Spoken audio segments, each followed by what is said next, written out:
Alors aujourd'hui, c'est le lancement officiel des 150 ans de la Cato à destination du grand public.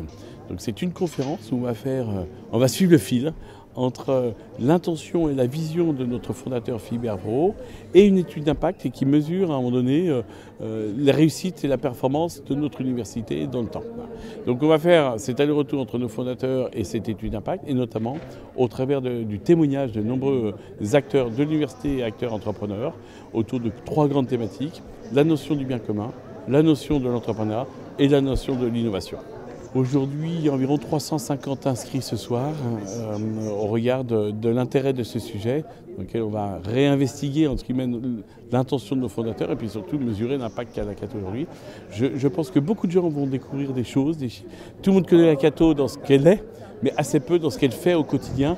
Nous avons 3 tables rondes constituées de 4 intervenants, des intervenants qui sont aussi bien issus du monde de l'entreprise, aussi bien des dirigeants de la Cato, que des étudiants et des étudiantes, parce que c'est aussi ça, c'est ce trait d'union entre notre fondateur et l'avenir de la Cato. Un anniversaire, c'est un moment c'est une étape en fait. Ça permet de relire le chemin parcouru. Mais c'est pas la dynamique des 150 ans, c'est vraiment pas une dynamique d'auto-glorification ou de nostalgie. C'est vraiment pour essayer d'en tirer des idées, des fondamentaux, des ressources pour se projeter vers l'avenir. Et ce soir, on va découvrir l'étude d'impact de l'université. On va retracer aussi, redécouvrir la figure de notre fondateur, Philibert Vraud. Je pense qu'avec ces 2 éléments, on pourra se poser la question de comment l'exemple de Philibert Vraud, ce qu'il a essayé de léguer, de lancer il y a 150 ans, comment ça prend sa forme aujourd'hui et quel est l'impact de l'université. Et à partir de ce va-et-vient, eh bien, en tirer des idées pour l'avenir. Moi, je vais aborder, j'interviendrai dans la table ronde autour de notre participation au bien commun, donc où j'évoquerai en quoi nos hopitaux participent au bien commun et en quoi ils se différencient peut-être d'autres établissements de santé.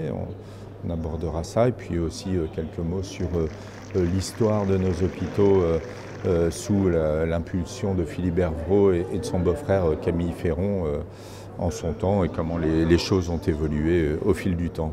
Donc moi j'interviens sur la table ronde pour l'entrepreneuriat. L'objectif c'est de parler donc, de la région, pourquoi est-ce que je suis venue dans le Nord, présenter aussi rapidement mon projet et dire en quoi toute la structure de la Cato et de l'ICAM a pu contribuer au développement du projet. Sur la partie entrepreneuriat, là où la Cato et l'ICAM ont pu contribuer, c'est surtout les relations avec par exemple les incubateurs, tous les groupes, les réseaux d'entrepreneuriat, toutes les personnes qui ont de l'expertise.